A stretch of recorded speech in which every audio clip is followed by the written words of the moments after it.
విశ్లేషించుకోండి ఒకసారి ఆయన మాటలు.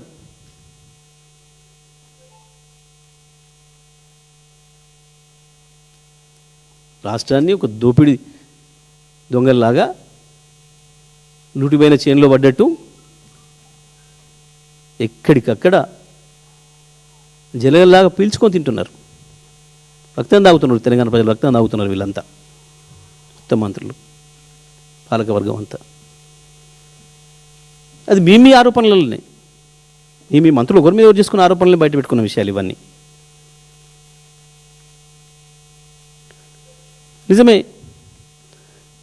ఇక ఇంకొక ఆయన తెగ నీతులు చెప్పి రాస్తుంటాడు పాపం. ఒకటే నీతుల వల్ల వేస్తాడు, ఒకటే కన్నీళ్ళు కాలుస్తుంటాడు. అరే నేను నిలబెట్టిన పత్రికా విలువలు అన్నీ పోతున్నాయి అనిపించదా కొంచెమన్నా? నువ్వు నిజంగా కేవలం ఒక పత్రికా అధిపతివే అయితే ఎట్లా కక్కుతో విషయం కేసీఆర్ మీద ఎన్నిసార్లు వరుసగా ఈ 2 ఏళ్లలో ముఖ్యమంత్రి పోయిన తర్వాత కూడా ఒక్కనాడు నీ పేరెక్కడ తెచ్చిండా కేసీఆర్? ఏదైనా పత్రికల మీద మాట్లాడిండా? ఇంకేదైనా విషయం అన్నాడా? ఎందుకు రేవంత్ రెడ్డి గొంతును నువ్వు వినిపిస్తున్నావు? నిన్న మొన్న జరుగుతున్న రోత కంపు ఏంటిది? దాని కారకుడెవడు? నువ్వు నీ తాబేదారులు, నీ కాలు మొక్కిపోయే తెలంగాణ పరువును తీసుకొచ్చి నీ కాలకాడ పెట్టిన దరిద్రులు. ఈ కంపు నుంచి పక్కదారి పట్టించడానికి నువ్వు డ్రామా కంపెనీ పెట్టి కేసీఆర్ తొక్కినాడు. నీ ఆఫీస్ మీద దాడి జరిగి నువ్వు లబోదిబ్బం అంటున్నావంటే వచ్చి నిన్ను పరామర్శించిపోయాడు.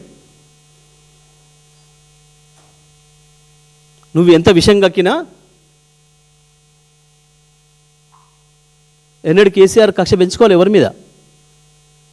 ఉద్యమ సందర్భంలో మీరు ఎంత విషం కక్కినా, చంద్రబాబుతో నువ్వు కలిసి ఎన్ని కుట్రలు చేసినా ఒక్కరోజు కూడా మనసులో పెట్టుకోలే. ఆయన ప్రతి ఒక్కరిని క్షమించిండు. దాన్ని అడ్డం పెట్టుకొని ఇవాళ ప్రతిక్షణం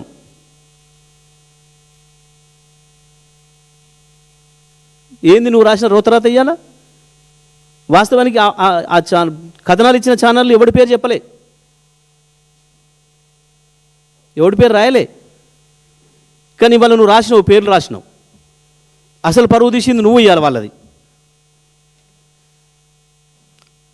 వాళ్ళ పేర్లు రాసి పరువు తీసింది నువ్వు ఇవ్వాల. చలో డీజీపీ సిట్టేసినారు కదా, తీసుకో. దీన్ని కూడా విచారణలోకి ఇవ్వాలి. రాసిన రౌతరాతల్ని కూడా విచారణలోకి తీసుకో. పైగా ఇంత పెద్ద పొడుగు నీతులు చెప్పి అదేదో చెప్పే ఒకటి దూరేది ఇంకొకటి అన్నట్టు, అందులో ఒక మహిళా ఐఏఎస్ ఆఫీసర్ ఆత్మహత్య చేసుకునే ప్రయత్నం చేసింది అని మాట రాసినావు. చెప్పు, ఎవరు వాళ్ళ పేరు చెప్పు. ఎట్లా రాసినావు? ఏ ఆధారాలతో రాసినావు?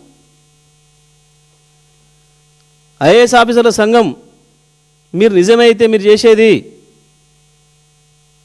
మీరు పైనుంచి ఎవరో ఒకరు ఆడిస్తుంటే కేవలం ఆడకపోతే నిజంగా మీకు స్వతంత్రంగా పనిచేస్తే చలో దీని మీద కూడా విచారణ చేయమని చెప్పి డిమాండ్ చేయండి. జేఎస్ రంజన్ దీని మీద కూడా కంప్లైంట్ ఇవ్వాలి.